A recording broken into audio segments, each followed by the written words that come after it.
I want to, right at the very start, thank you 2 times. One, for taking the time to be here today, and also thank you for the service that you've given your country that allows us the freedom to do what we're doing today.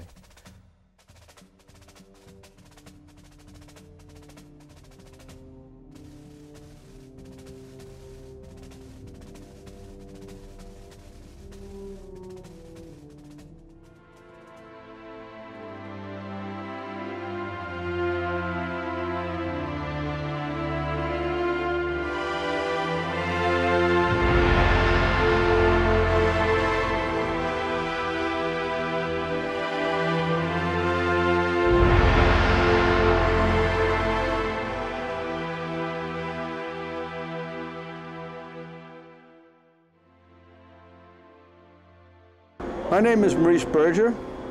I served in the 8th Air Force in England, 1944 to 1945.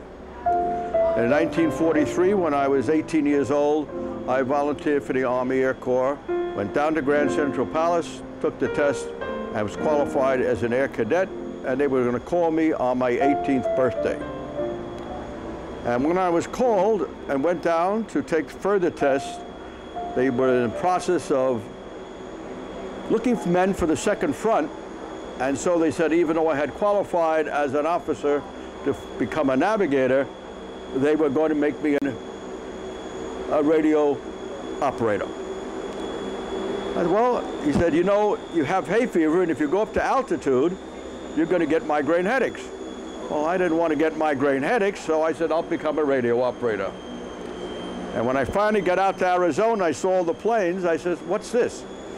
He said, well, those are B-17s.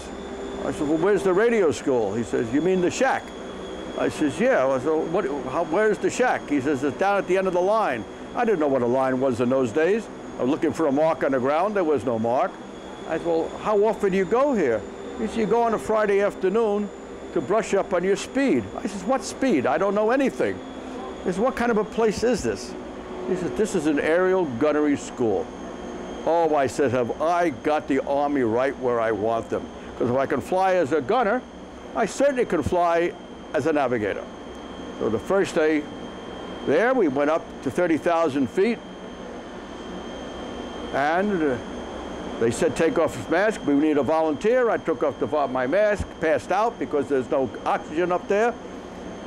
Guys put the oxygen back on me, revived, no headaches, no nothing. I said, now I got everything I want. So I go to see the flight surgeon. He was an old man. He was about 45. And I said, if I could fly in the back of the plane, I could fly in the front of the plane. He said, you're absolutely right. He takes out a big stamp, bam, disqualified for all further aircrew training. I said, okay, but just go along with the program. Somebody will tap you. And one of these days, maybe someone's going to come to my door and say, you are now ready to become a radio operator. Because I flew 30 missions with the Air Force, the 398th Bomb Group, out of a base in Western England called Nut Hampstead, the 600 Bomb Squadron. I had to go back a bit with the 8th Air Force. In the beginning, they were flying with no fighter protection, which was a very bad thing to do, considering that the Germans wanted to shoot you down. And for a while there, it was touch and go because you realized that you were no match for a fighter plane. And that's when all the dogfights went in, and you see all the shoots of history where gunners are firing. Interesting side note, the plane that shot down the most German planes was the B-17, because there was no other planes at that time. When I went in 1944 in England as a replacement crew,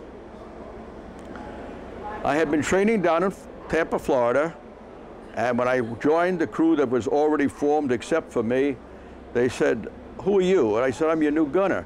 He said, how much do you weigh? I said, 123 pounds. He said, how tall are you? 5'7". He says, fine, you go in the ball turret. I said, I have no problem with the ball turret, very comfortable place to be. They told me the ball turret was the safest place because the iron ball had an iron back to it and iron braces around it. whereas the aluminum in a plane was only in 1/4 of an inch, 1/8 of an inch, and you could put a screwdriver through any plane in World War II. And since it was going 360 degrees around and 180 degrees this way, the guys told me if the thing bursts and you're spinning and hit the metal, it's going to ricochet off. And I said, son of a gun, I'm the luckiest man in this plane. And then one day I heard a bump on the back, and when I came down and I opened up the turret door, there was a hole in it, and the radio man says to me, where did it go? I said, where did what go? This is the piece that made the hole. So when I turned around, this is the piece. This is the part that came off of it. That went through the iron door, through my parachute pack, and into me. And from that day on, I didn't believe anything that the 8th Air Force told me.